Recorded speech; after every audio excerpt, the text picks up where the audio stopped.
अस्सलाम वालेकुम, कैसे हैं आप सब। उम्मीद है सब खैरियत से होंगे, मगर मुश्किल ये है कि प्यारे पाकिस्तान के हालात बिल्कुल भी ठीक नहीं हैं। हमारे यहाँ ना तो फिर इलेक्शंस की सूरत हाल ठीक हुई और ना ही हमारी सोई हुई आवाम बेदार हुई, और अगर वो जागी भी तो किसी ऐसी गलत बात पर जिसका इस्लाम से दूर दूर तक कोई वास्ता ही नहीं। ऐसी ही सूरत हाल पेश आई कल इशरा बाजार लाहौर में, जहाँ एक खातून जिसने एक अरबिक ज़बान की कैलीग्राफी किया हुआ लिबास ज़ेबतन किया। मजहबी जुनूनियत इस कदर बढ़ चुकी है कि तौहीन इस्लाम का मुर्तकिब करार देकर किसी को भी जान से मार डाला जा सकता है, वो भी बगैर किसी तफ्तीश के। हमें बस कोई ऐसी चीज़ दिखनी चाहिए जो इस्लाम से ज़रा मुमासलत रखती हो, तो हम उसे इस्लाम से बाकी खुद ही जोड़ लेते हैं।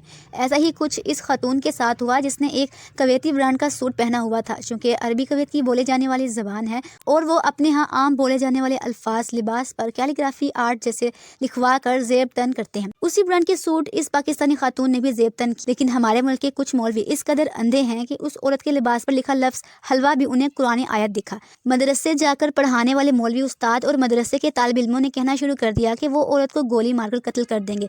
समझ नहीं आ रही कि क्या इन्हें उर्दू भी नहीं आती कि लफ्ज़ हलवा पढ़ना भी नहीं आया। चलें, लफ्ज़ हलवा भी पढ़ना नहीं आया, ये तो मौलवी और मदरसे के तालिब इल्म हैं, इन्हें तो अरबी भी नहीं आती। लेकिन एक चीज़ जो इन्हें आती है वो है इस्लाम के नाम पर किसी को भी बगैर सोचे समझे, बगैर जाने कत्ल करना। बगैर सच जाने पूरे बाजार को इकट्ठा कर लिया, कुरानी आयात लिखी हैं कत्ल कर दो। ये तो अल्लाह भला करे उस इंसान का जिसने पुलिस को मौके पर कॉल कर दी और पंजाब पुलिस वहाँ पहुँची, और बहादुर खातून पुलिस ASP सईदा शहर बानो नकवी ने बहुत मुश्किल से अंधी आवाम को यकीन दिलाया कि अगर वो खातून मुजरिम निकली तो मज़ीद कार्रवाई की जाएगी। मगर ये देख और सुनकर अफसोस हुआ कि वहाँ बहुत से नौजवान मोबाइल्स पकड़कर सिर्फ सोशल मीडिया दिखाने के लिए वीडियोस बना रहे हैं, और कुछ इस्लाम के ठेकेदार तो ये भी कह रहे थे कि उसको गोली मार देनी चाहिए। गुस्ताखे रसूल की सज़ा सर तन से जुदा, जिसका इस वाक़े से कोई लेना देना ही नहीं था।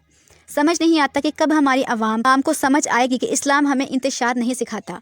इसके अलावा भी उस खातून से माफ़ी मंगवाई गई जिसका इस सब में कोई कसूर ही नहीं था, और जिनका कसूर था वो इर्द गिर्द आराम से बैठे हुए और उससे ये भी कह रहे हैं कि वो अपना सेक्टर भी बताए कि वो किस फ़िरका से ताल्लुक़ रखती है। ये सब देखकर यकीनन नन मुस्लिम्स पर हमारे प्यारे इस्लाम के बारे में बहुत ही बुरी इमेज घर चुकी होगी। इसके अलावा पाकिस्तान की साख भी काफ़ी मुतासिर हुई। लेकिन आपका इन सब के बारे में क्या कहना है? अपने राय कमेंट्स में ज़रूर शेयर करें, और ऐसी मदद वीडियोज़ के लिए चैनल को लाजमी सब्सक्राइब करें। Thank you.